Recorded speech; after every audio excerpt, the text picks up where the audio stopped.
Vous écoutez Apérosexo, un podcast animé par une professionnelle en sexologie. Ici, on parle de dating, de relations, de break-up, de célibat. Tout au long de la saison, je vais recevoir des experts, des expertes, des invités du monde de l'influence. On est là pour vous accompagner dans votre vie sexuelle, dans votre intimité et dans votre vie amoureuse. Bon épisode! La saison 4 du balado est présentée par nos deux partenaires officiels. Séduction, c'est bien plus qu'une boutique érotique. C'est un espace d'exploration, de plaisir, de découverte où chacune est invité à vivre sa sensualité librement, dans un esprit d'ouverture. Vous pouvez utiliser le code promo APÉRO15. Et Camellia Sinensis, qui est une compagnie d'ici spécialisée dans le thé et la tisane, l'équipe des dégustateurs sélectionne directement chez les artisans producteurs. Depuis près de 25 ans, Camellia offre des thés de qualité et des ateliers aussi. En passant, ils ont le meilleur matcha. Vous avez le code promo APÉROSEXO15. Le lien vers les sites web de tous nos partenaires se retrouve dans la description de l'épisode. Bon épisode! Hello la gang! Aujourd'hui, je suis avec Émile Roy. Tu es créateur de contenu, réalisateur, vidéaste. Aujourd'hui, je te reçois au studio pour parler de ton récent film, L'amour moderne. Bienvenue au balado. Merci de l'invitation, un plaisir. Si, pour les gens qui n'ont pas écouté encore ton film, évidemment, dans la description, il va y avoir le lien. Si tu avais un petit résumé à me faire, comment tu le décrirais? Alors, L'amour moderne, c'est un film en docu-fiction de 50 minutes qui essaie d'analyser, on va dire, l'amour aujourd'hui. L'amour moderne, le titre est assez direct. En gros, je voulais essayer de comprendre, est-ce que, oui ou non, c'est plus difficile d'aimer aujourd'hui? Mm-hmm.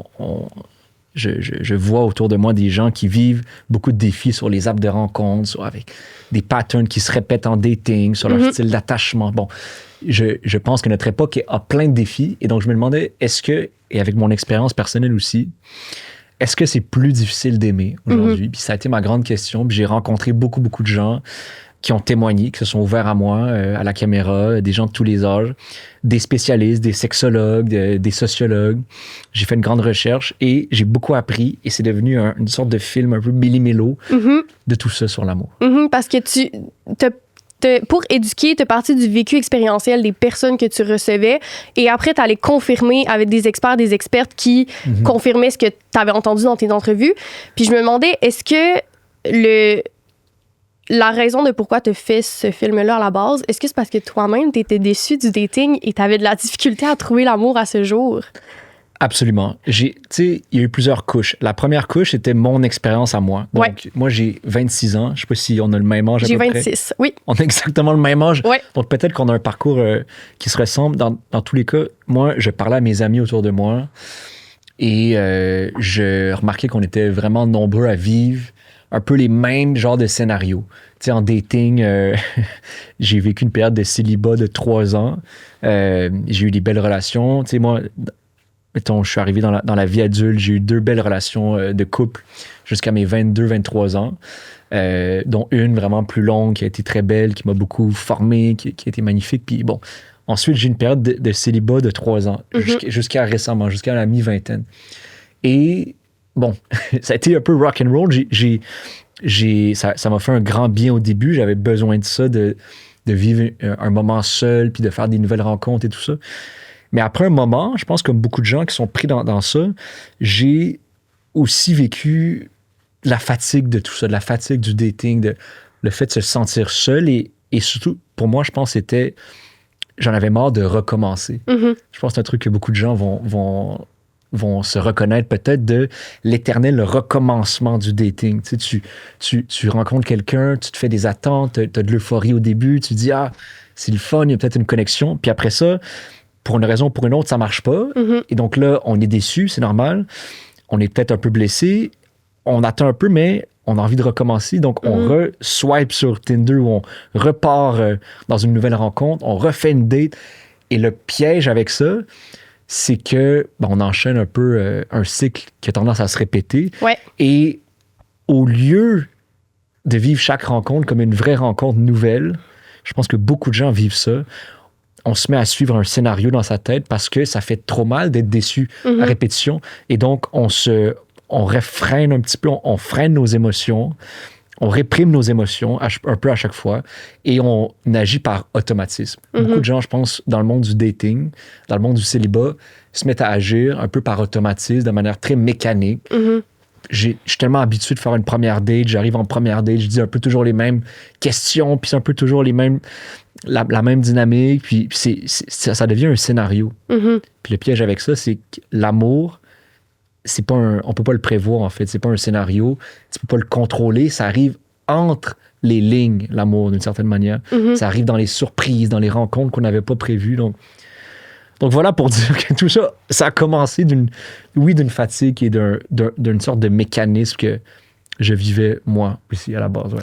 Puis avec le projet, tu as rencontré une trentaine de personnes qui ont témoigné aussi de leurs expériences dans le dating. Est-ce que ça t'a permis de confirmer que tout ce que tu vivais comme déception ou comme solitude était partagé par tout le monde? C'est ce qui est beau, c'est que donc je lance un appel à tous sur l'amour. Je me dis, bon, je vais faire une enquête au début très personnelle sur l'amour moderne. Ouais. Je fais un appel à tous sur les réseaux sociaux. Plus de 200 personnes s'inscrivent. Je sélectionne, mettons, une trentaine de personnes qui ont des backgrounds différents, des horizons différents. Et je rencontre ces gens-là chez eux. Je me déplace chez ces gens-là pendant quelques jours. Et je me rends compte assez vite, OK, il y a des émotions, en tout cas, qui reviennent beaucoup chez les gens. Et très vite, je me rends compte, OK, je suis pas seul, au moins, à se poser des questions sur l'amour dans le monde dans lequel on vit, sur les apps de rencontre, sur le monde du dating. Il y a des phrases qui reviennent. Il y a vraiment des phrases, mot pour mot, que les gens disent et qui reviennent beaucoup. Ça me frappe à quel point, OK, on se ressent beaucoup, finalement. Donc, les gens célibataires disent beaucoup des mêmes choses. Les gens en couple disent beaucoup des mêmes choses. Donc, je me rendais compte, mettons, sociologiquement, à notre époque, oui, il y a des défis avec l'amour et je vais essayer d'en parler. Puis aussi, ça a fait du bien. Moi, ça a été vraiment très thérapeutique parce que j'ai commencé ce projet, je dirais pas pessimiste, mais j'ai commencé ce projet en ayant une hypothèse qui était, je pense que oui, c'est peut-être plus difficile d'aimer aujourd'hui, en 2025. Parce que je me disais, comme beaucoup de gens, on vit dans une culture de la rapidité que tu dois connaître toi aussi, que tu dois observer autour de nous. Mais les apps de rencontre nous créent un monde d'illusions dans lequel on peut avoir l'impression que les gens sont infiniment remplaçables et qu'on peut jouer à ce jeu-là à l'infini plutôt que de vivre l'amour véritable.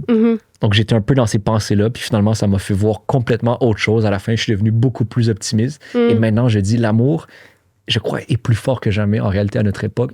Si on cherche l'amour, il y a peut-être plus de manières que jamais de le trouver aujourd'hui, je pense. Est-ce que tu avais réalisé, avant de faire ton film, que le dating moderne, c'était un jeu?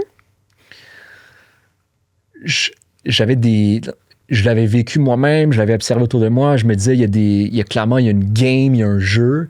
Puis ça a été confirmé par tout ce que les gens me disaient. Il y a tout un jeu qu'on pourrait appeler le jeu le plus complexe au monde parce que c'est des règles non écrites. Puis l'affaire, c'est que toi, moi, tout le monde, on a notre manuel du jeu de l'amour, du jeu du dating. Puis chacun a son propre manuel avec ses propres règles non écrites. Les gens écoutent des conseils en ligne sur Instagram, il faut faire ça, il faut pas faire ça, des gourous sur YouTube, des gens. Et les gens suivent un ensemble de conseils et donc se créent des scénarios, des règles dans leur tête et se mettent à jouer à des jeux. Moi-même, je dis les gens, mais moi-même aussi, j'étais là-dedans. On est tous pris dans ces jeux-là. C'est un jeu, puis les apps de rencontre ont compris ça très vite. Les apps de rencontre créent un jeu autour du dating, vraiment. Ouais. Créer un ensemble de jeux avec des récompenses puis des pics de dopamine qui nous accrochent puis on a envie de rester dans ce jeu-là de l'amour. Puis au-delà des apps de rencontre, le dating moderne peut être vu comme un jeu parce que, tu sais, exemple très simple, quelqu'un qui, on voit ça sur TikTok, des sketchs là-dessus, quelqu'un qui like une story Instagram, qu'est-ce que ça veut dire? Il a liké ma story Instagram. Puis là, on part. Puis le fait que donc la personne ait liké ta story Instagram devient un jeu, un pic de dopamine qui t'accroche plus que la personne elle-même ou la vraie rencontre qu'il y a avec cette personne-là. On cherche des petits pics de dopamine comme ça. Ah, il m'a finalement écrit après 3 jours. Yes, j'ai gagné un point dans le jeu de l'amour moderne. On est accro pour beaucoup, je crois, à ce jeu qui entoure l'amour plus qu'à l'amour véritable, qui est en fait rencontrer quelqu'un qui est différent de soi. L'amour, c'est on est face à quelqu'un et wow, la personne est différente. C'est dommage étonnant. J'avais pas pu prévoir ça et ça nous surprend. Penses-tu qu'il y a une façon de ne pas participer au jeu? Parce que si on part des apps de rencontre, déjà à la base, c'est un jeu. Ensuite, tu pars des apps de rencontre, on va dire, tu changes de plateforme, tu rencontres la personne, tu vas penser à ce que tu vas écrire, au nombre de mots que tu vas utiliser, au nombre de i que tu vas dire à ton oui, aux emojis que tu vas mettre, le calcul de temps que tu vas prendre pour répondre à un texto, si tu likes une story, si tu likes pas une story. Tout ça, on est tous et toutes des personnages dans un jeu. Exact. Est-ce qu'il y a une façon de s'en sortir? Tu dis personnage, tu as 100% raison. Parce que pas tout le monde est le même personnage. L'affaire, c'est que... Donc, on a dit, moi je pense, et je vais être très honnête, qu'on a tous cette peur de l'abandon qui est profond en nous. Ça, on est des êtres humains, on est vulnérables, et on a tous, à un certain niveau, une peur d'être abandonné, une peur d'être blessé, en tout cas, par les gens qui sont autour de nous, par les gens qu'on rencontre. Et donc, pour se protéger, on se crée des stratégies. Puis une des stratégies, c'est je vais suivre tous les conseils, tous les règles non écrites de ce jeu-là. Je vais me créer une carapace, une armure, presque un rôle, un personnage que je vais jouer quand je vais être en séduction, plutôt qu'être moi-même. Parce que si je suis moi-même, je suis vulnérable, la personne peut me voir comme je suis réellement, peut donc me blesser. Donc, je me crée une armure. Et là, l'affaire, c'est quand tu arrives sur une date, tu as deux personnes qui se sont créées un personnage, en fait, qui joue un rôle. C'est comme deux acteurs face à face, plutôt qu'être deux personnes qui se voient pour qui ils sont vraiment. Tu peux pas tomber amoureux d'un personnage de fiction.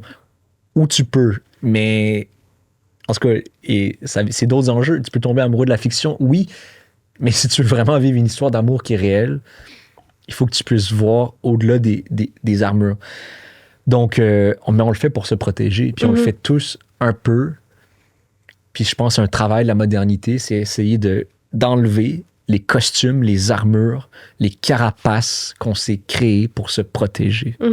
Mais comment on peut dire ça aux gens quand le rejet est réel, quand les peines d'amour sont réelles, puis c'est les plus grosses blessures que les gens vont nommer vivre. Donc, tout le monde aimerait ça, être capable de laisser tomber l'armure, mais c'est une façon un peu simpliste d'être comme vas-y, ça va bien aller, mais la réalité, c'est que tu vas être blessé si tu enlèves ton armure. Je pense qu'on est une génération, là je parle, mettons, des jeunes adultes, la vingtaine aujourd'hui, on est sensible. On est des gens sensibles. Je le remarque autour de moi, je le vois chez moi, mais je le vois, je pense parce qu'on est tellement, on a tellement été branchés au monde, tellement vite, aux grandes histoires du monde, qu'on est très sensible, je pense, notre génération, et qu'on est très aussi... On est beaucoup des rêveurs, des idéalistes. On a grandi avec des grandes histoires d'amour. Donc, oui, les émotions sont fortes, je pense, autour des histoires d'amour. Quand ça ne fonctionne pas, les gens peuvent vivre des ruptures hyper fortes. Puis ça peut être très, très prenant. Moi-même, ça peut être... je suis très affecté par ça moi-même. Donc, on est une génération de sensibles. Et le problème, c'est qu'on a tous... Quand on est sensible, on a tous une réserve d'énergie émotionnelle. On n'a pas infini d'émotions à vivre. Je peux pas vivre dans une même année 15 ruptures amoureuses. C'est trop, là. Pour une personne à vivre, c'est trop. Donc, mais il y en a qui vivent 15 fréquentations en une année, qui repartent 15 fois sur des dates et qui repartent 15 fois en fréquentation. C'est pas du tout rare aujourd'hui avec les apps de rencontre qui rendent ça tellement facile. Et donc, mais on vit pas 15 fois des vraies ruptures, on vit 15 fois des simili-ruptures parce que on ne s'engage pas émotionnellement. La vraie rupture va arriver seulement si on a accepté d'être 100% émotionnellement présent. Et donc, je pense pas qu'on peut de toute façon faire 15 fois ça dans une année. Mais il faut accepter ce risque-là. Il y a quelqu'un qui dit dans le film, Camille, une des femmes qui témoigne dans le film, elle dit, tu sais, en amour, on peut monter très haut en émotion, on peut descendre très bas, ça peut faire très mal, mais il faut accepter de se laisser monter, de peut-être descendre pour juste avoir son billet pour la montagne russe, pour avoir son billet pour la relation, il faut accepter.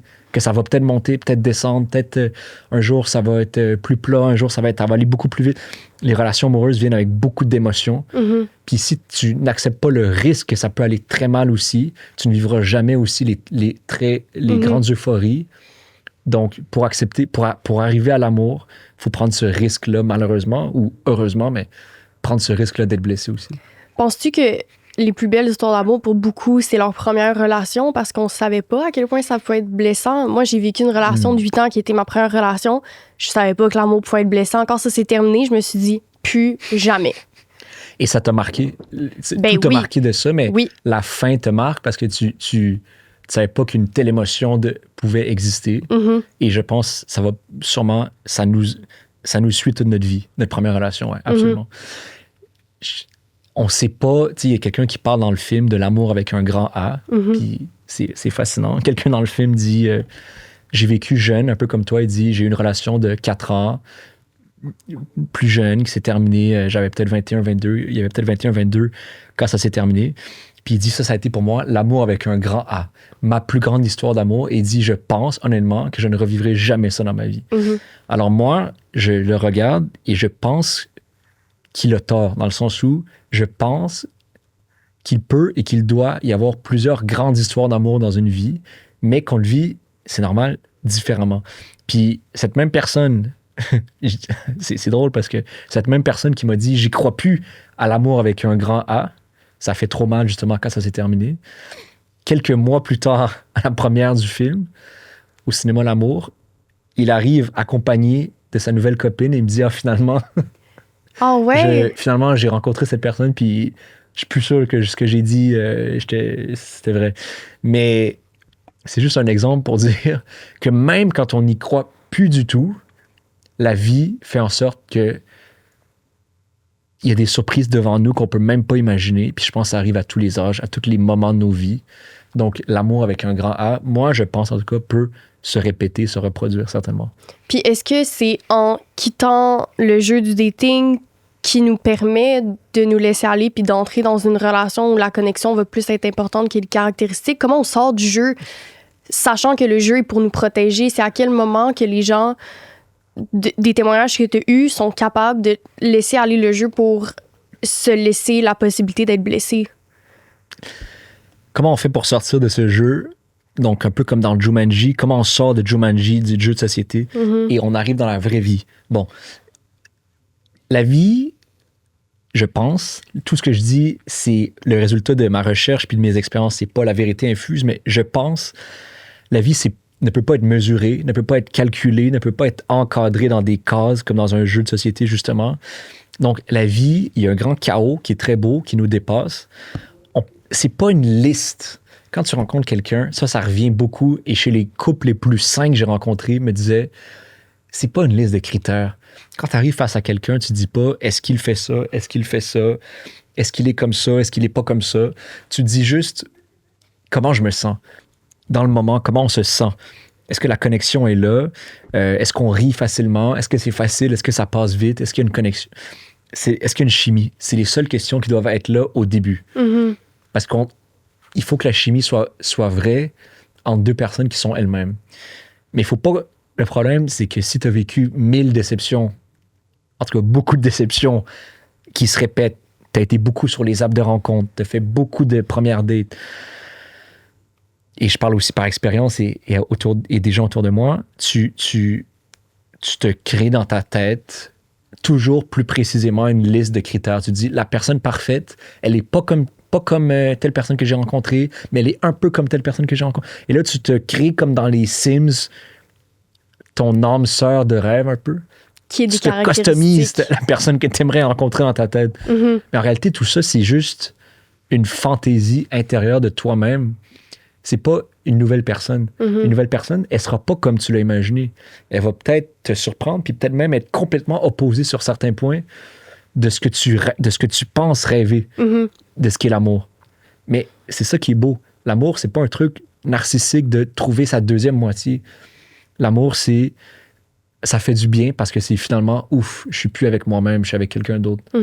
C'est, waouh, je rencontre quelqu'un qui est tellement étonnant et qui me fait grandir. Et inversement, j'espère être étonnant et intriguant et faire aussi grandir la personne en face. C'est cette dynamique-là, l'amour. Mm-hmm. Puis c'est difficile quand même de sortir puis de valoriser la connexion parce que les apps de rencontre sont créées aussi sur des caractéristiques. Il y a 2 semaines environ, j'ai reçu Anne-Sophie qui a fait un mémoire sur les apps de rencontre qui m'expliquait justement que les apps, il faut qu'ils se basent sur quelque chose qui est quantifiable. Et dans ton film, tu dis les apps, il faut que ça marche une fois sur 2 parce que sinon, ça ne fonctionnerait pas. Donc, est-ce que pour toi, c'est un add-on quand l'application réussit à faire un match qui, en réalité, n'est pas basé sur des caractéristiques, mais plutôt sur une connexion? Sachant que les apps sont créées avec des chiffres, des statistiques, des algorithmes et pourront jamais calculer la connexion humaine entre 2 personnes. C'est fascinant. Les apps de rencontre, c'est tout un monde parce qu'ils essaient de quantifier, de donner un chiffre sur l'amour et sur la connexion. Puis en réalité, c'est un peu comme la cote R au cégep ou des trucs comme ça qui essaient de quantifier en un chiffre quelque chose qui est impossible à quantifier. Moi, j'ai la difficulté avec ça. Mais dans tous les cas, les apps de rencontre ont des algorithmes qui essaient de calculer la probabilité que 2 personnes se matchent. Et ces algorithmes-là sont hyper développés, hyper précis, et c'est fascinant et intriguant de plonger là-dedans. L'affaire, c'est qu'ils ont aussi des modèles d'affaires. Au-delà de leurs algorithmes, les apps de rencontre, c'est des entreprises privées qui ont des modèles d'affaires qui doivent générer du profit. Et donc, il y a toujours une tension dans une app de rencontre. C'est d'un côté, l'algorithme, qui est toujours plus précis, doit, oui, créer des matchs optimaux qui créent des rencontres meaningful. Sinon, le produit ne marche pas. Mais d'un autre côté, c'est une entreprise privée qui veut que les gens quand même restent sur l'application, aient plus de chances de s'abonner à Tinder Premium ou etc. Donc, il faut aussi pas que l'algorithme fonctionne trop bien. Et ça, c'est inscrit dans le code de l'app. Ils disent clairement, il ne faut pas que ça marche trop bien. Il ne faut pas que notre algorithme tout de suite te donne accès à la personne que tu vas marier. Puis donc, c'est une tension constante sur les apps de rencontre. Puis oui, tu fais clairement, on est des êtres humains. Et si tu as 1000 êtres humains qui parlent à 1000 êtres humains, là-dedans, il va y avoir des matchs qui vont se créer. Chaque personne est unique et intéressante. Fait que si tu as 100 matchs, il va y avoir des gens tellement intéressants et compatibles. C'est sûr de l'autre côté. Mais il faut que tu vois ces gens-là comme étant des gens différents.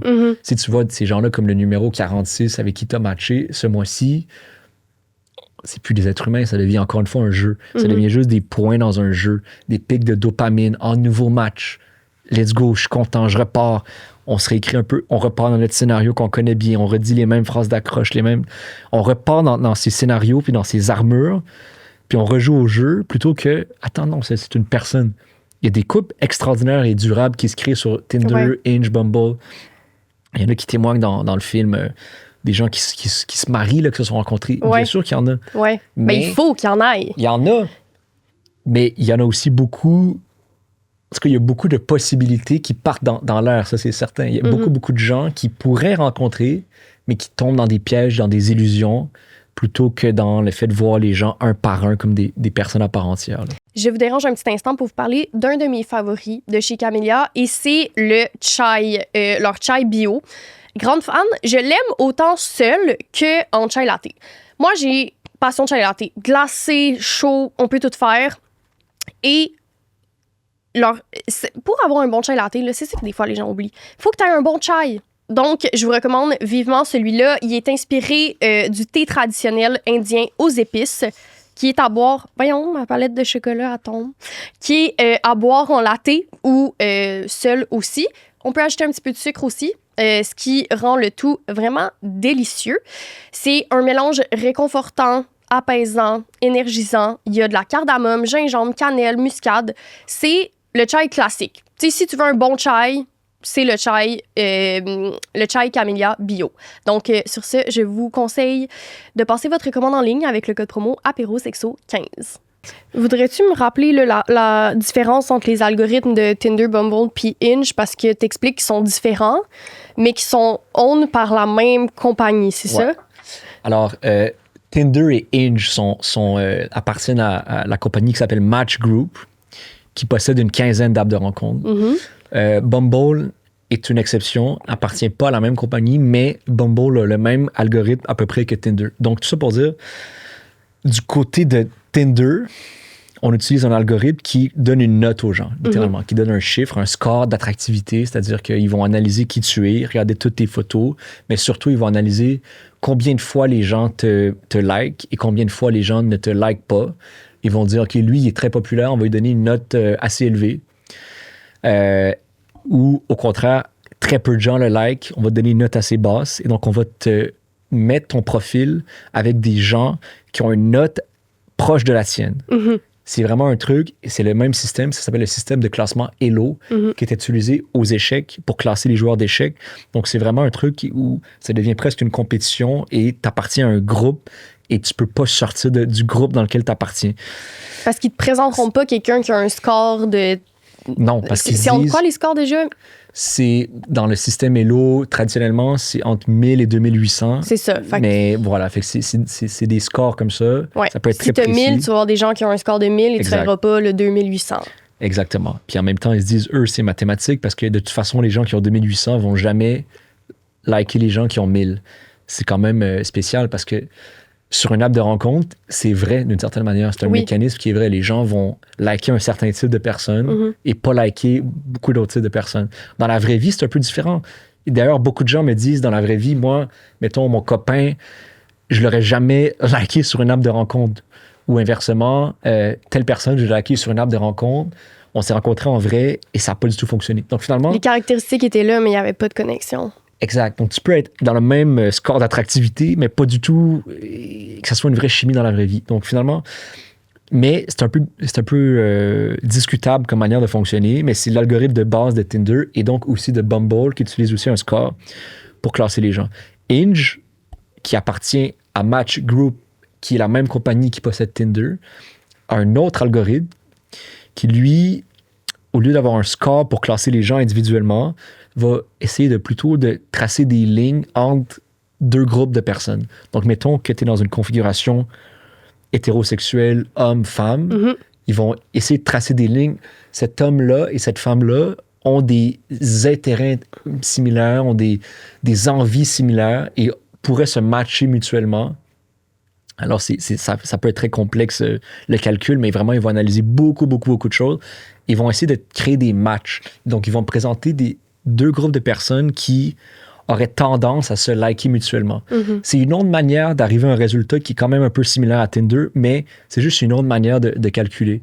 Et en théorie, ça crée des matchs optimaux entre des gens qui auraient tendance à se liker mutuellement.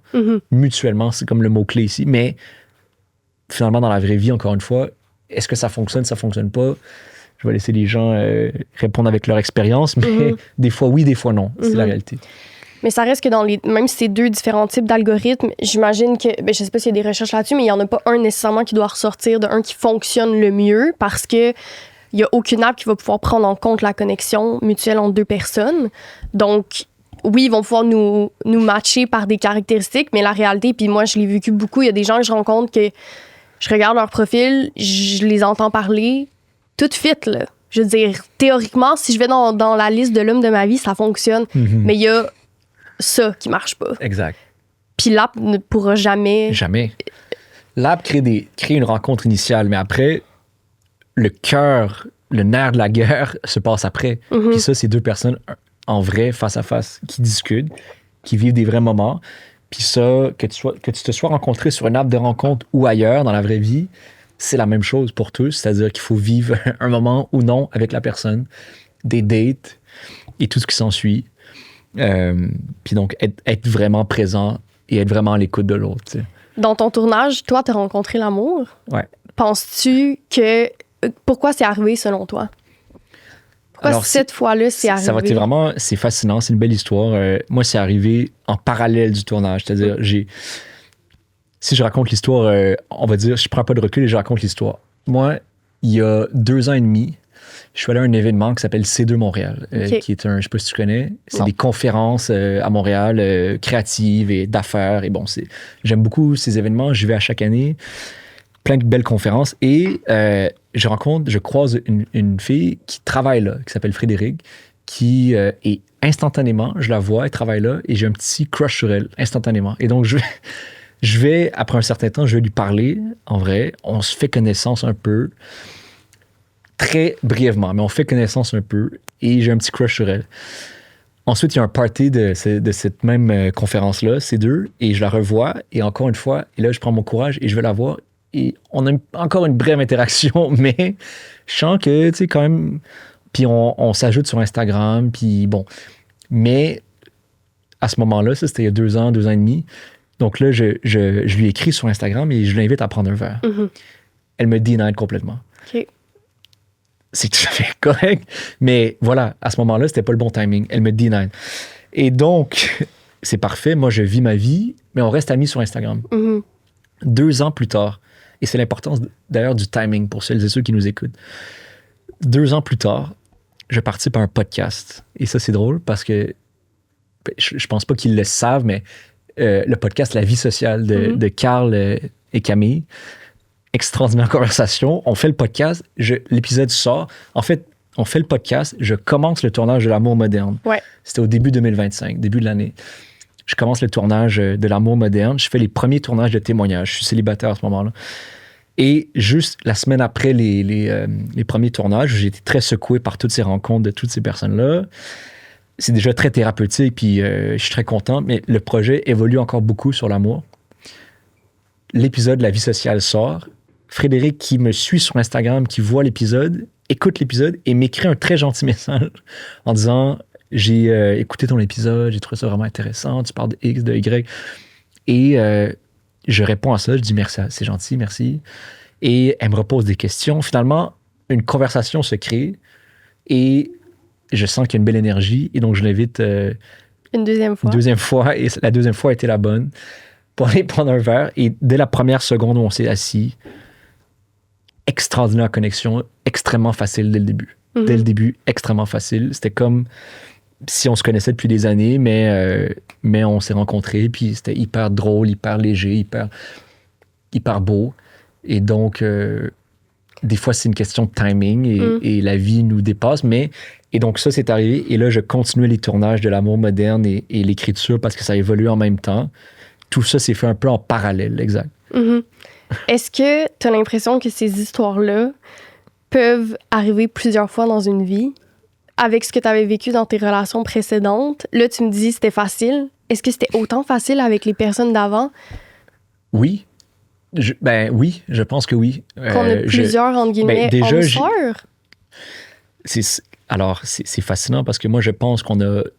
déjà, le mot âme-sœur, je le déconstruis dans le film directement en disant « j'y crois pas ». Je pense qu'on a plusieurs grandes histoires d'amour.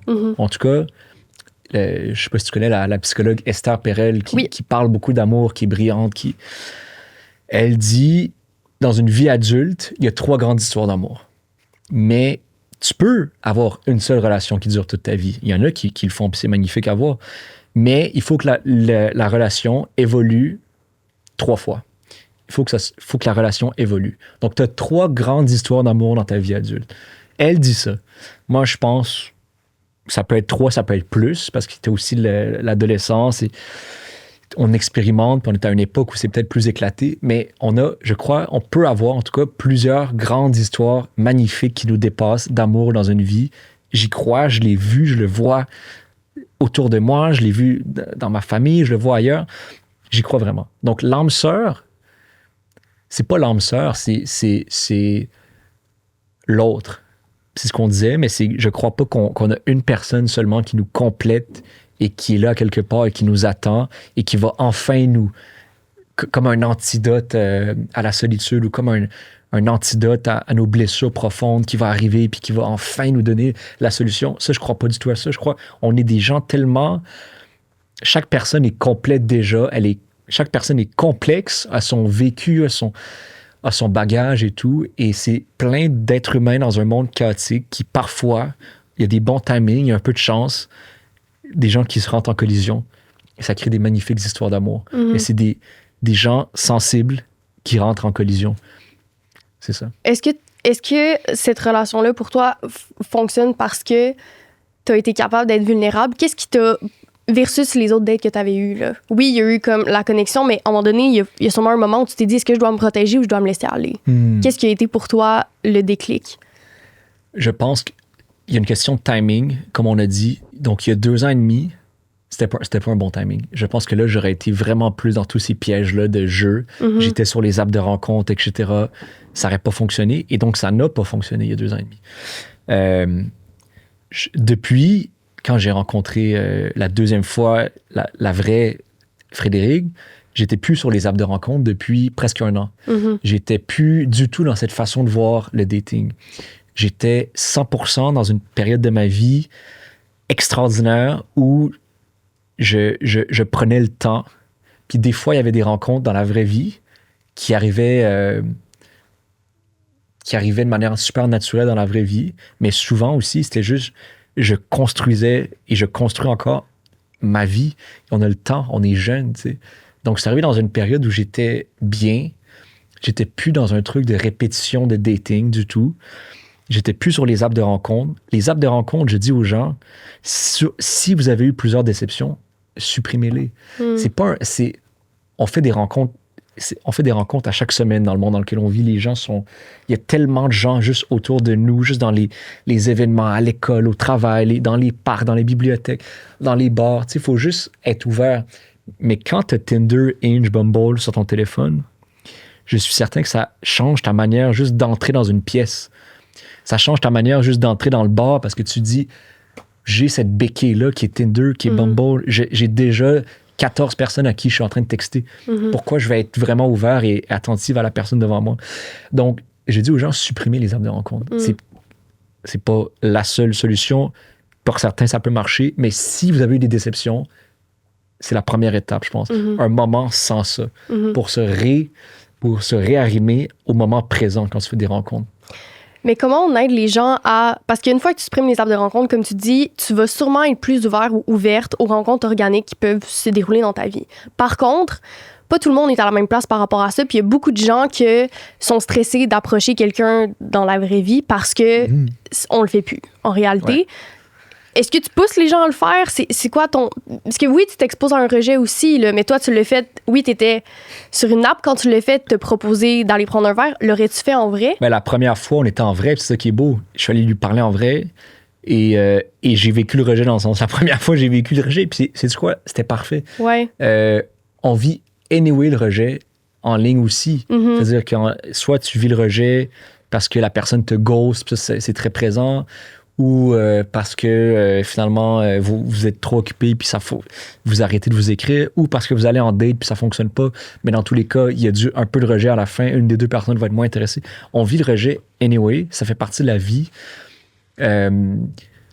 Puis tu sais, c'est peut-être pas d'aller aborder un inconnu dans la rue, mais c'est peut-être juste d'être plus attentif et ouvert aux gens autour de nous, aux rencontres qui sont déjà présentes dans notre vie, parce que tout le monde, c'est rare quelqu'un qui fait vraiment 0 rencontre. Tu sais, juste dans la vie pro, il y a tellement de gens qu'on croise.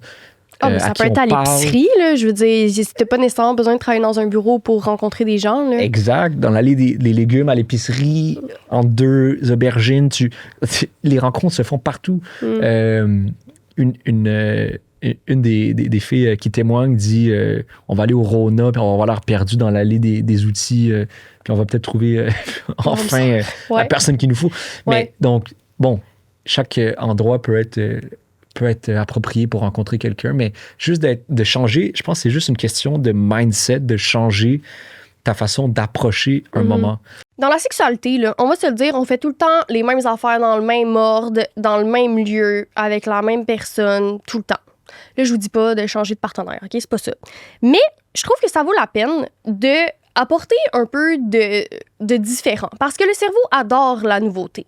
Ça aide la fantasmatique parce que tout le temps faire la même chose, tout le temps, dans le même ordre, ça peut un peu éteindre notre désir pour certaines personnes. Et je trouve qu'une bonne façon d'intégrer de la nouveauté, c'est d'inclure du roleplay. Fait que de jouer un personnage le temps de votre partie de jambes en l'air, ça peut créer un tout différent moment. Et je trouve ça le fun parce qu'il y a différents types de roleplay. Tu peux jouer, par exemple, que tu rencontres un ou une inconnue. Fait que, par exemple, une première date, quelqu'un qui cogne chez toi que tu connais pas. Tu peux y aller avec ce qu'on voit beaucoup là, sur la pornographie. Un masseur, une masseuse, quelqu'un qui te livre la pizza, figure d'autorité, un policier, une policière, un patron, employé. Dans la fantasmatique, il y a tellement... Tout est possible. C'est un personnage que tu joues. Ce n'est pas la réalité. Donc, tu peux vraiment te permettre d'oser. Donc, je trouve que ça fait une belle façon d'intégrer de la nouveauté dans votre sexualité. Et si jamais vous avez besoin de costumes ou d'accessoires, Séduction est là pour vous. Et vous pouvez en plus utiliser le code promo apéro15 pour passer votre commande de prochains costumes pour vos roleplays. Puis d'être prêt, d'être ouvert, d'être présent dans tous les moments qu'on vit déjà de notre vie. Tu sais. Puis les apps de rencontre... Moi, la raison de pourquoi j'ai enlevé les apps de rencontre, c'était pour la perte de temps. Parce qu'une fois, j'ai réalisé que quand tu vas voir quelqu'un dans la vraie vie, il y a 2 ans, j'avais vu un gars dans la rue puis j'étais allée le voir. Ouais. Et 2 secondes, je savais que ça n'aurait pas marché. Là. 2 secondes de la discussion, j'étais comme à l'aide. Mais si je l'avais vu sur les apps de rencontre, il y aurait eu quoi? 10 jours de discussion sur les apps de rencontre jusqu'à la date. Puis moi, c'est là que j'ai réalisé que la perte de temps et d'énergie qui est investie, puis c'est aussi la raison pourquoi les gens s'épuisent, parce qu'ils entretiennent des micro-relations en quantité et en temps aussi. Tu sais, les gens, c'est rendu que c'est mieux vu de discuter que d'aller en date rapidement. Pourtant, moi, je suis comme, hey, il faudrait comme tout de suite le savoir, mais les gens font pas ça. Dans le jeu du dating, habituellement, tu parles avec la personne, là, tu vas changer d'app. C'est beaucoup de temps, c'est beaucoup d'énergie. C'est ça. Et dans les rencontres organiques, tu t'enlèves une grosse partie du temps parce que tu vas tester la connexion dès le départ. Et quand j'ai réalisé ça, c'est là que j'étais plus épuisée du dating aussi. Je pense que les apps rendent les gens épuisés et déçus. Moi, c'est vraiment les discours que j'ai entendus, que ce soit de moi ou de mes amis, parce que c'est trop de temps, c'est trop d'énergie et avec les algorithmes qui sont pas capables de nous présenter des gens qui vont avoir une connexion, ce qui est normal, la déception est inévitable. Puis le tri, tu viens de dire quelque chose, c'est exactement... Le tri sur les apps de rencontre se fait plus tard. C'est-à-dire, le tri se fait après, souvent une première date ou 2 dates. Tandis que dans la vraie vie, le tri va se faire dans les premières secondes. Comme tu as dit, après 2 secondes, je savais qu'il n'y avait pas de connexion. Bon, fait que le tri se fait plus vite. Fait que, donc, l'effort est beaucoup moins grand, le temps passé est moins grand. Et donc, on va trier seulement des gens avec qui il y aura une vraie chimie possible, beaucoup plus vite dans la vraie vie. On va s'investir seulement s'il y a vraiment quelque chose. Sur une app de rencontre, on peut s'investir, passer beaucoup de temps, puis pour finalement se rendre compte qu'il n'y a pas de chimie du tout. Mais après comme 3 semaines, ouais. Puis comme tu disais, je conseille aux gens, quand ils ont vécu plusieurs déceptions, d'enlever les apps parce que de continuer de garder les apps entretient un discours malsain qu'on a avec le dating, puis c'est pour ça que les gens sont épuisés. Donc, je pense que c'est important, justement, que les gens prennent un pas de recul. Puis la plupart des gens, quand tu parles avec les gens qui sont pas épuisés du dating, c'est les gens qui n'ont pas d'app en général. Oui, ils vont dater moins. Oui, ils vont peut-être rencontrer moins de personnes, mais les personnes qu'ils vont rencontrer risquent d'être des rencontres plus fructueuses qu'un match. Par contre, on se rappelle que les apps aussi sont créées comme des machines à sous, comme tu dis si bien aussi dans ton film. Donc, c'est plus difficile d'enlever les apps et de ne pas les retélécharger, ce que tout le monde fait aussi. Exact. Parce que, on le sait, je veux dire, les apps sont créées pour nous donner justement de la dopamine, toutes les hormones du bonheur. On se sent validé. Donc, c'est un travail actif de ne pas le faire aussi, qui est plus demandant que de le faire. C'est presque comme arrêter la cigarette ou quoi, ou une autre addiction. C'est vrai, parce qu'on a tellement été habitué à ça, c'est tellement facile, c'est tellement... Donc, quand on le supprime, beaucoup de gens disent je le retélécharge 2 semaines après, puis, ou dans un moment de solitude, je vais le retélécharger. C'est une relation un peu malsaine qu'on entretient avec nos apps de rencontre. Ça revient énormément dans les rencontres, dans les témoignages des gens. Mais ça vaut la peine. Moi, je dis aux gens, essayez de le supprimer pour de bon. Dites-vous dans votre tête, ça n'existe plus.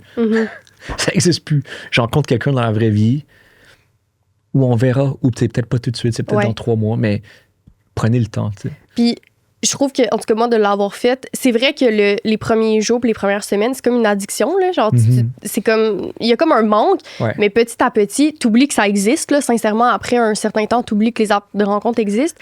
Et on se porte mieux. On se porte mieux par expérience. Mais c'est fascinant comment la santé mentale pour plusieurs est affectée négativement par les apps de rencontre, mais à cause du jeu, fait en sorte qu'on reste là-dedans, comme n'importe quelle autre addiction. le ghosting est présent, le rejet est présent, les gens sont déshumanisés autant nous que les autres. Tout ça est relié à du négatif, mais le jeu fait en sorte qu'on continue d'y jouer quand même. Ben oui, on est accrochés, ils nous ont accrochés. C'est comme au casino, puis on le décrit, mais c'est exactement ça. C'est quoi les règles d'un jeu qui est addictif au casino? C'est du hasard. Il faut qu'il y ait du hasard. Donc, il faut, quand on swipe, par exemple, sur Tinder, il y a beaucoup de hasard. On ne sait pas si la personne va nous avoir liké ou non. Donc, on swipe, puis de temps en temps, il y a une récompense. Au casino, là, les trois cerises vont s'aligner sur la machine, puis là, ça va clignoter, puis grosse pic de dopamine. C'est le match qu'on a. Donc, il y a du hasard, il y a des récompenses qui sont aléatoires et qui arrivent à des intervalles qui sont irréguliers. Ça, c'est la recette de comment j'appelle ça dans le film, j'ai un trou de mémoire, de l'engrenage psychologique parfait. Ça nous amène dans un engrenage psychologique qui est très difficile à arrêter. Comme toutes les addictions, qui jouent avec la dopamine. Et la dopamine, c'est le neuromodulateur tellement important qui génère, c'est l'envie en fait, c'est l'envie de faire les choses, c'est la motivation, c'est le mouvement, c'est le fait de se lever de son lit le matin. La dopamine, c'est tellement important dans le corps humain. Je ne vais pas créer un cours de science, mais tout ça pour dire, il faut essayer il faut donner une grande valeur à sa dopamine, donner une grande valeur à sa motivation. Et il ne faut pas court-circuiter sa motivation par des trucs comme une app de rencontre qui nous accroche et qui nous hack, qui court-circuite vraiment notre circuit dopaminergique. Il faut se laisser vivre la vie et donc être motivé et donc avoir envie de se lever le matin. C'est tellement important. Je veux aller sur le thème avant qu'on termine. Dans ton film, tu dis que depuis toujours, on se plaint de l'amour puis qu'on est comme déçu par rapport à l'amour. Mais avant, il n'y avait pas les apps. Pourquoi, depuis toujours, l'amour semble si difficile à trouver, malgré les générations différentes puis les outils différents? C'est fascinant parce qu'au début, je me disais, donc, mon premier constat, je pense que c'est plus difficile d'aimer aujourd'hui en 2025. J'ai fait toutes ces rencontres, toute la recherche. J'ai rencontré un sociologue qui s'appelle Jules Pector l'Allemand, qui est brillant, qui lui enquête sur l'amour, justement, depuis plusieurs années. Et il m'a dit, en fait, non, c'est pas nouveau du tout comme discours, le fait de dire que c'est devenu impossible d'aimer aujourd'hui. On disait ça depuis, en gros, que l'amour existe. Au 9e siècle, on disait c'est rendu impossible d'aimer parce qu'il y a des troubadours qui chantent des chansons sur l'amour et donc qui représentent l'amour, et donc l'amour n'existe plus véritablement. On disait ça au 13e siècle, on disait ça au 15e siècle, on disait ça avec l'arrivée de l'imprimerie, on disait ça au 20e siècle avec l'arrivée de la télé, puis des médias, puis des films, puis des téléphones cellulaires. Il y a toujours eu des nouvelles raisons de dire l'amour aujourd'hui est mort. Puis finalement, l'amour n'est jamais mort parce que l'amour, à tous les jours, il y a des gens qui se rencontrent. À tous les jours, il y a des couples qui se forment, des familles, des enfants qui naissent. Puis on a bien vu qu'il y a toujours de plus en plus d'êtres humains sur Terre. Et bon, à ce niveau-là, ça va bien. Donc, l'amour est juste toujours plus présent. Il y a juste des nouveaux défis. Les mots changent, on va dire. Les concepts changent. Il y a toujours des défis, mais l'amour existe toujours. Avant, il n'y a pas si longtemps au Québec, il y a quelques générations, les gens étaient obligés de se marier super jeunes avec la religion catholique. Ça, c'était un grand défi. Souvent, on ne se mariait pas vraiment par amour, mais par obligation, par contexte culturel, socio-culturel, où il faut se marier, il faut trouver un bon parti, il faut comme la stabilité familiale, on doit faire beaucoup d'enfants. C'était beaucoup de pression, c'était très encadré. Des immenses défis, ça.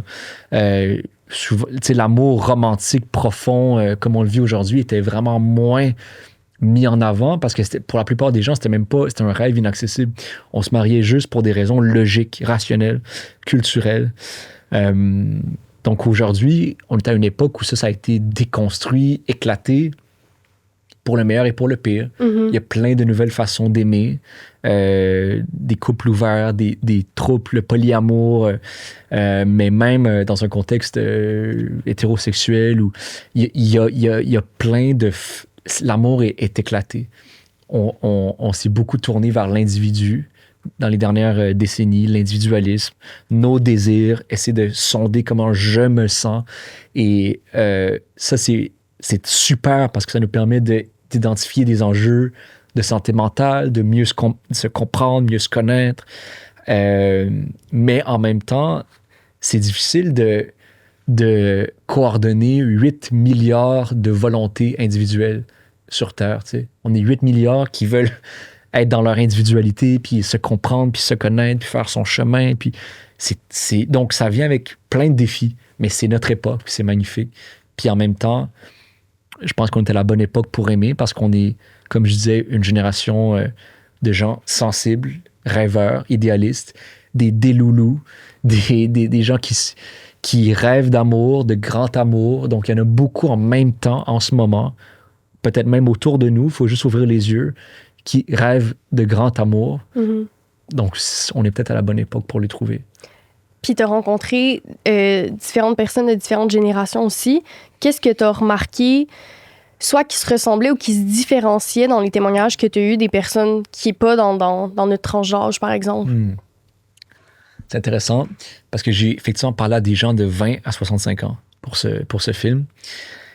Et c'est aussi intéressant de voir les réactions des gens plus âgés depuis que le film est sorti, de mes grands-parents et tout ça qui disent « Ah, c'est comme une immersion dans votre génération avec des mots que je comprends pas, situationship, qu'est-ce que ça veut dire? » Ils n'utilisent pas les mêmes mots, les gens plus âgés, la génération de nos parents et tout, mais je pense que c'est beaucoup des situations quand même qu'ils comprennent et qu'ils connaissent. C'est-à-dire qu'il y a des gens, notamment, il y a un homme de 40 ans qui témoigne dans le film, qui dit « Oui, d'accord, avant, j'avais pas Tinder, Hinge, Bumble quand j'étais jeune, mais c'était un peu les mêmes dynamiques. Dans le bar, le soir, on se regardait, on n'était pas sûr, on était là, puis il y avait beaucoup de stress, beaucoup de trucs qui étaient réprimés, puis finalement, il dit c'était un peu les mêmes dynamiques, puis une fois qu'on commençait à se dater, t'avais un peu les mêmes questionnements qu'aujourd'hui, mais les défis étaient là, mais les mots, ou en tout cas les contextes étaient différents. Mm-hmm. C'est ça qui revient.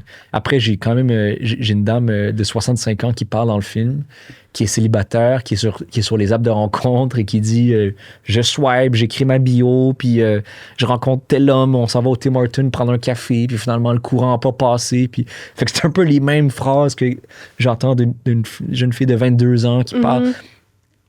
On est tous des êtres humains aussi au final. Tu sais. Mm-hmm. Puis c'est intéressant parce que justement, cette femme-là qui est plus âgée, maintenant utilise les mêmes moyens que nous, mais avant c'était d'autres.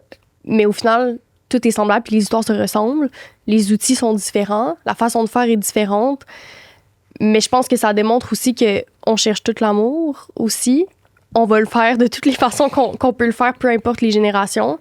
Fait que c'est intéressant de voir que les personnes des générations plus vieilles sont sur les apps maintenant aussi, là. Même si depuis toujours, ils ne l'étaient pas puis ils ne connaissaient pas ça. C'est né dans notre génération, mais c'est un nouvel outil que toutes les générations vont finir par utiliser. Les amis de ma mère qui sont célibataires sont sur les apps. Là. Oui, puis il y a plein d'apps, rencontres sportives ou d'autres qui les adultes sont un peu plus là-dessus, des gens plus âgés. En fait, c'est pas une génération, c'est notre époque. Moi, j'aime analyser notre époque, 2025 ou en tout cas le 21e siècle et les défis de notre époque. Mais tu peux avoir 70 ans, 17 ans et tous les autres âges. On vit tous à la même époque. On vit tous les mêmes choses au même moment, à peu près. Puis il y a quelque chose de beau dans le fait de se dire on est un peu tous dans le même bateau à ce niveau-là. C'est notre époque. Puis après, on doit apprendre des gens qui sont des générations plus âgées, qui ont déjà vécu peut-être 2, 3 grandes relations amoureuses dans leur vie, de nos grands-parents qui peuvent nous dire et nous faire relativiser aussi sur nos petites déceptions du dating et tout ça. C'est important de les écouter aussi. Mais on est un peu tous dans le même bateau. Je pense que, moi, le résumé de tout ça, puis ce que j'en retiens, c'est qu'il faut être vulnérable parce que c'est là que la connexion peut être possible. Et c'est plus dur dans notre vie parce qu'avec les apps, on vit du micro-rejet tout le temps. Donc, une carapace de plus qui s'ajoute à notre armure. Je pense qu'avant, les gens vivaient peut-être moins d'histoires en quantité, qui pouvaient être, oui, des blessures plus grosses, mais c'est comme si en étant sur les apps sans cesse, le rejet est présent sans cesse, on va penser qu'il y a une connexion, il n'y en aura pas, d'un côté ou de l'autre. Puis je pense que ça nous pénalise beaucoup de justement rester sur les apps et de vivre les déceptions. Comme quand tu dis, si tu vis qu'il y a des déceptions sur les apps, quitte les apps. Parce que tu te protèges encore plus, je pense. Exact. Extrêmement bien résumé. Aussi, comme s'il y a une chose à dire aux gens, mais c'est un processus, ça prend, c'est pas du jour au lendemain. C'est pour ça qu'il y a du timing dans la vie, puis les choses prennent un peu de temps et c'est normal. Mais se laisser être soi-même, se laisser être vulnérable, se laisser être ouvert, quitte à tout risquer, quitte à vraiment avoir de la peine. Mais sais-tu quoi? C'est presque beau. C'est beau de vivre ces émotions-là parce que ça va te faire grandir. Et tu vas arriver meilleur, plus fort à la prochaine personne. Donc, être soi-même puis être vulnérable, extrêmement important. Et s'aimer soi-même, parce que l'amour, c'est aussi... C'est pas juste aimer romantiquement quelqu'un en face de toi. L'amour, c'est beaucoup plus grand. C'est une force qui est en nous, déjà qui est en nous avec nous-mêmes, mais qui est en nous avec le monde. L'amour, c'est aimer nos amis, comme tu le sais, nos groupes d'amis, c'est tellement important. La famille, et le monde, et l'humanité, et la nature. Et l'amour, c'est une force qui est présente partout aussi et qu'il faut entretenir. Il y a beaucoup de reconnaissance et de gratitude, je pense, qu'il faut développer. Oui, puis je pense que ce rapport-là à l'amour peut exister si on ne le voit pas comme que des déceptions et des blessures et du rejet. Il faut se rappeler le beau, comme la personne qui témoignait, qui disait « Oui, tu vas peut-être descendre bas, mais tu vas monter haut aussi. Mais tu peux pas avoir que des hauts non plus, c'est normal. » Non. Juste des hauts, il y a juste des... Les hauts existent parce qu'il y a des bas. Tout est une question de relation. Merci beaucoup. T'as-tu quelque chose que tu veux ajouter qu'on n'a pas touché dans l'épisode? Ben écoute, je pense qu'on a fait un beau tour d'horizon de l'amour moderne et du dating moderne. Et j'espère que ça aurait été, peut-être pour les gens qui nous écoutent et qui se posent des questions, il y en a beaucoup, là, je pense. J'espère que ça aurait été un peu des petites clés intéressantes. Là. Puis évidemment, on leur conseille d'aller écouter ton film qui est dispo sur YouTube, lien en bio, qui est sorti en juin, c'est ça? Ouais, fin juin. L'amour moderne. Vous allez le trouver rapidement. Sur ce, on va passer aux confessions. Les confessions sexues, présentées par Séduction. Est-ce que tu avais une confession pour nous aujourd'hui? Absolument. Ben, c'est une petite confession, mais qui est drôle. J'ai acheté un livre à ma copine. Okay. Qui, dans le fond, elle m'avait demandé un livre. Je suis allé lui acheter. Et elle m'a dit hier soir, en fait, c'est un livre extrêmement érotique et sexuel. OK. Et même le livre a été banni de plusieurs librairies parce qu'il est très érotique. Et donc, je sais pas si tu connais peut-être le livre A Court of Thorns and Roses. Non, ça me dit peut-être de quoi. Court of Thorns and Roses. Mais tu le savais pas, elle te l'avait pas dit. OK. C'est hier qu'elle m'a dit ça, puis en fait, il est banni des librairies au Utah et en Floride et dans plusieurs écoles et tout ça parce qu'il est très, très apparemment érotique. Donc, voilà, ma copine va le lire et je pourrais voir. Est-ce qu'elle te l'a demandé parce qu'elle était gênée d'aller l'acheter? Elle s'est dit, je sais pas, ça va être correct. Je pense pas, mais je sais. En fait, elle m'a juste. J'achète plusieurs livres. Moi, je lis énormément et j'ai acheté ça et c'est juste, je savais pas du tout c'était quoi. Et hier, elle m'a dit, c'est assez frontal en termes de mais là, tu l'as pas lu encore, fait qu'on peut pas avoir. Moi, je l'ai pas lu. Elle va le lire et il va m'en lire des extraits. J'ai hâte de voir. Ça, c'est drôle. Donc, on conseille. Est-ce que la personne a réagi quand t'es passé à la caisse ou pas passé de commentaire? J'essaie de me souvenir s'il y a une réaction. Je pense que ça a été très poker face, mais peut-être que j'étais pas du tout au courant de oui, ce que c'est drôle. Moi, ma confession, c'est que je veux ton avis par rapport à comme tout ça. Quand j'étais dans le monde du dating, pour éviter de faire ressentir un rejet à l'autre personne, souvent, je mentais sur les raisons de terminer une situationship, une relation. Ouais. Qu'est-ce que t'en penses? Peux-tu donner un petit exemple ou un... Mettons, je vais en date avec quelqu'un, puis la personne m'écrit « Hey, tu sais, j'ai vraiment une belle date, comme je pense qu'on devrait comme avoir une deuxième date. » La plupart des fois, je sais pas quelle date t'as vécu, parce que moi, ça arrive souvent, je trouve que... C'était d'un côté. Oui, c'était d'un côté. Donc moi, souvent, ce que je réponds, c'est « Hey, je me suis rendu compte, c'était peut-être pas un bon moment dans ma vie », au lieu de dire « J'ai pas d'intérêt, en fait ». Puis je me demande, c'est quoi ton avis là-dessus personnel, puis avec tout ce que tu as entendu dans les derniers mois par rapport au dating et... C'est une bonne question que tu poses. C'est une excellente question parce que la réponse facile, ça serait de dire faut toujours être très honnête. Puis comme, oui, tu dis... puis ça m'est arrivé des deux côtés là, d'écrire moi-même ou de recevoir... écoute, je pense qu'il n'y avait pas une flamme ou un intérêt. Puis c'était assez direct, puis c'était correct de le recevoir de manière directe. Mais... des fois, il y a une manière d'atténuer la vérité, je pense, pour les gens, de dire... moi, de dire aussi que toi, t'es peut-être pas dans un timing, comme tu dis, dans ta vie en ce moment, qui te permet de... Mais après, je pense que la personne le comprend et le reçoit comme ça marchera pas, peu importe ce que tu dis ça ou que tu dis... Mais j'aimerais te dire, sois honnête tout le temps. Mais après, des fois, je pense, si je suis très la vraie vie, là, des fois, il y a des contextes où on peut atténuer un peu la vérité. Mais... oui, être honnête, c'est... Parce que les gens le reçoivent beaucoup comme un rejet personnel, mais qui en fait, la connexion doit se faire à deux, tu sais, c'est sûr. C'est une dynamique. C'est ça. Mais moi, c'est souvent dans le contexte où la personne nommait une connexion qui pour moi était inexistante, puis je trouve que ça fait un peu péter la ballonne d'être comme, ben non, il n'y en a pas de connexion. Parce que la personne semble certaine de la connexion, puis c'est ça que je trouve difficile, parce que les gens le prennent personnel, puis je le comprends, parce que quand tu dis non à une personne, tu dis non à un être humain que tu as rencontré qui voyait un potentiel, ça peut faire mal. Fait que c'est comme atténuons la vérité. Of course, peuvent le voir comme un truc très personnel de rejet. Tu rejettes l'autre tant qu'il est.